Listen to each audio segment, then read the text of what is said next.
ৰঙিয়াত আন্তঃৰাষ্ট্ৰীয় railway level crossing দিৱস পালন। আন্তঃৰাষ্ট্ৰীয় লেভেল ক্ৰছিং দিৱসৰ লগত সংগতি ৰাখি ৰেল বিভাগৰ এটি সজাতি দলে উলিয়াই সজাগতামূলক কাৰ্যসূচী। উক্ত কাৰ্যসূচীত ৰেলৱে বিষয়া শম্ভুশেখৰ দাসৰ লগত সংগ দিয়ে বিভাগীয় কৰ্মচাৰীসকলে। এই সজাগতামূলক কাৰ্যসূচীৰ জৰিয়তে সকলোকে আহ্বান জনোৱা হয় ৰেলৱে লেভেল ক্ৰছিং অতিক্ৰম কৰিবলৈ লওঁতে সাৱধান হোৱাটো অতিকৈ প্ৰয়োজন।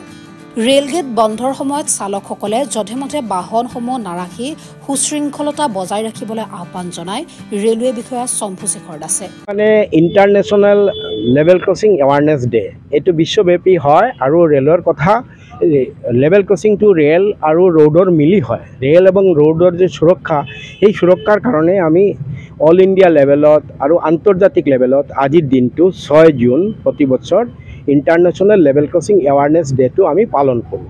তাৰমানে তাতে আমাৰ level crossing users road users যেনেকৈ হয় আমাৰ ৰোডৰ ভেহিকল বা পাব্লিক পথচাৰী টু হুইলাৰ ভেহিকল তেখেতক আমি আজি এই লিফলেট কেনৰ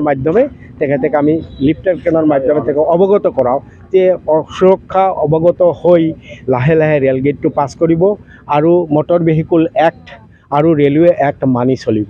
সেইটোৱে আমাৰ আজিৰ উদ্দেশ্য, যিটো দুৰ্ঘটনা কম কৰাৰ কাৰণে এইটো আমি হৈছে বহুত ৰেলগেটত দুৰ্ঘটনা হৈ আছে, সেইটো কাৰণে আজিৰ দিনটো আমি এইটো অবজাৰ্ভ কৰি আছোঁ।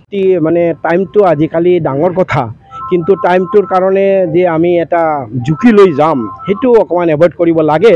তথাপি আমাৰ ৰেল লাইনটো সুৰক্ষা থাকিব, ৰোডৰ পৰ্চনটো প্লেইন থাকিব, সেইকাৰণে মানুহ সোনকালে যাব পাৰিব। কিন্তু সোনকালে যোৱাৰ সময়ত ওপৰত যে ৰেলৰ যে বেৰিয়াৰখন থাকে এইটো লেভেল ক্ৰছিং গেট বেৰিয়াৰ বুলি কয়।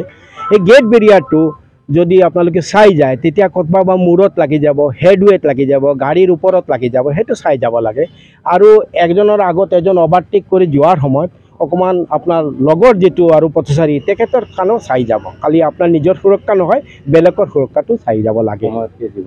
কৰি আছোঁ যে আপুনি লাইন মেইনটেইন কৰিব, আপলাইন ডাউনলাইন দুটা থাকে, ক'ত লেভেল ক্ৰছিঙৰ ডিভাইডাৰ থাকে।